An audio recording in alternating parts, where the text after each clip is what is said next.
रहमानिर्रहीम। आज यहाँ महद मिल्लत ईदगाह ग्राउंड पर all India Muslim personal law board की तरफ से और मालेगांव एक्शन कमेटी जो वक्फ़ के तहफ़्फ़ुज़ के लिए बनाई गई है उसकी जानिब से ख़वातीन के लिए इजलास का इनेकाद किया गया था। आप जानते हैं कि 2024 में वक्फ़ अमेंडमेंट बिल आया था, यानी तरमीमी बिल आया था, अमेंडमेंट किया गया और कोशिश की गई कि 41 तरमीमात उसमें दाखिल कर दी जाएं। 41 तरमीमात में से अक्सर वो हैं जो बहुत तकलीफ़देह हैं, जिनकी वजह से वक्फ़ का कानून पिछला जो था वो टूट जाएगा और नया जो कानून बनेगा, अगर उसका ख़ुलासा आप मुझसे 2 जुमले में सुनना चाहें तो मैं सुनाता हूँ कि पिछले वक्फ़ को साबित करना मुश्किल हो जाएगा और नया वक्फ़ करना भी मुश्किल हो जाएगा। पिछले वक्फ़ को साबित करने में आप कागज़ मांग रहे हैं और वक्फ़ बाय यूज़र को ख़त्म कर रहे हैं। ज़ाहिर है इसकी वजह से वो औक़ाफ़ जो कागज़ात से पहले के औक़ाफ़ हैं, उन औक़ाफ़ को आप कैसे साबित कर सकेंगे। नतीजा ये होगा कि वो वक्फ़ छीन लिया जाएगा।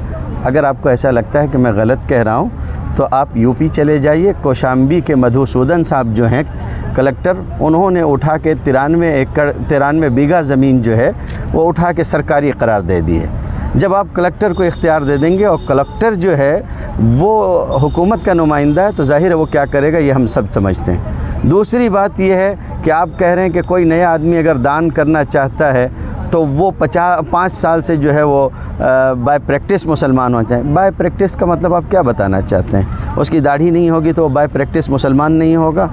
या 5 साल से बाय प्रैक्टिस हो का मतलब क्या हर साल हम आपसे जो है आके निवेदन दे के ये मालूम करवाएंगे कि 1 साल हो गए, 2 साल हो गए, 3 साल हो गए, अब 5 साल हो गए, मैं बाय प्रैक्टिस मुसलमान हूँ? योगी जी बताएंगे या मोदी जी बताएंगे कि कौन बाय प्रैक्टिस मुसलमान होगा?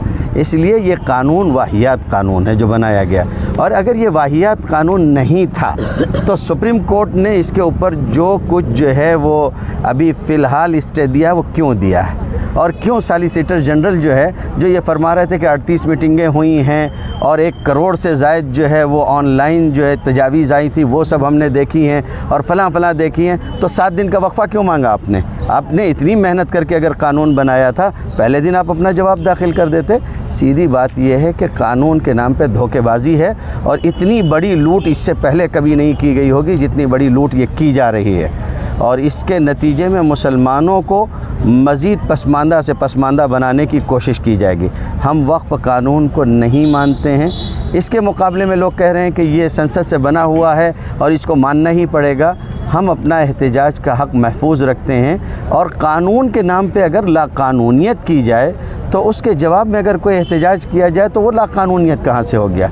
हम न पार्लियामेंट के ख़िलाफ़ हैं न सुप्रीम कोर्ट के ख़िलाफ़ हैं। हम ये चाहते हैं कि कानून में जो फंडामेंटल राइट्स दिए गए हैं आप उसका उल्लंघन मत कीजिए। आप ख़ुद उसका उल्लंघन कर रहे हैं और दूसरे को ये कहते हैं कि वो कानून तोड़ रहा है। हम कानून नहीं तोड़ रहे हैं, इस बात को अच्छी तरह याद रखिए। कल वक्फ़ का अगला इजलास मर्दों के लिए बड़ी मालेगांव हाई स्कूल में होने जा रहा है। हमें पूरी उम्मीद है आज जिस तरह से हमारी बहनों ने अपने सरों के ज़रिए एक समंदर पेश किया था, कल मर्द हजरात भी अपनी दीनी हमीयत का सबूत देंगे और हमारे शहर में एक नई तारीख़ लिखी जाएगी और गली से लेकर दिल्ली तक मेहनत करने का अज़्म लेकर लोग आगे बढ़ेंगे। मुझे उम्मीद है जस्टिस खन्ना जो हमारे चीफ़ जस्टिस हैं सुप्रीम कोर्ट के, उनका जो पीछे प्रैक्टिस रोल रहा है या जो अभी आगे हालात दिखाई दे रहे हैं उसमें हमें सुप्रीम कोर्ट से बहुत उम्मीद है। हमें उम्मीद है कि आने वाले दिनों में 5 मई को एक अच्छा फ़ैसला मुसलमानों के हक़ में आएगा। अगर ऐसा होता है तो सुप्रीम कोर्ट मुल्क में मुसलमानों में फैली हुई बेचैनी को ख़त्म करने का सबब बनेगा, जिससे उसका वक़ार और बुलंद होगा और हमारा एतमाद इंसाफ पर और बढ़ेगा। तमाम मकातिबे फ़िक्र के लोग आज एक स्टेज पर दिखाई दिए, ये खुशाइन चीज़ है, इसके बारे में आपका क्या? हम लोग इस पर अल्लाह रब्बुल इज़्ज़त के मशकूर हैं। बहुत छोटी दावत पर बहुत जल्द लोगों का एक तो जमा हो जाना और फिर तमाम ही मकातिबे फ़िक्र के लोगों का एक जगह जमा हो जाना, यकीन मानिए आज जो जिस तरह से नुमाइंदगी हुई है, इससे पहले भी मालेगांव में इजलास होते रहे, रैलियां हुई हैं, लेकिन इस तरह से कभी और इतनी बड़ी तादाद में तमाम तबक़ात इकट्ठा नहीं हुए थे, तमाम मकातिब फ़िक्र इकट्ठा नहीं हुए थे। लेकिन आज जिस तरह से सब आगे आए हैं, यहाँ तक के शहर में जो मेहमान भी आए हुए थे मुख्तलिफ़ मकातिब फ़िक्र के, उन्होंने भी अपनी बाइट दी, उन्होंने भी अपने वीडियोज़ जारी किए और कहा कि ये वक्त मुत्तहिद होने का है, मुंतशिर होने का नहीं है।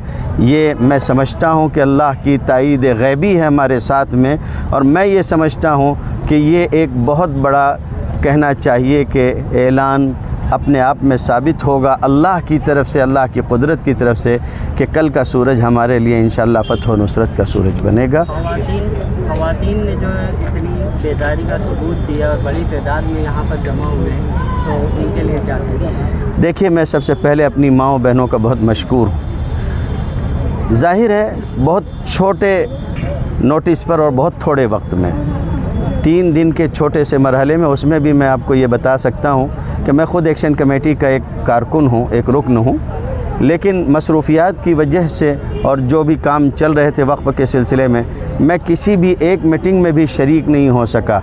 मौलाना उमरैन साहब भी ख़ुद कल भी बाहर थे, आज सुबह वो यहाँ पहुँचे हैं।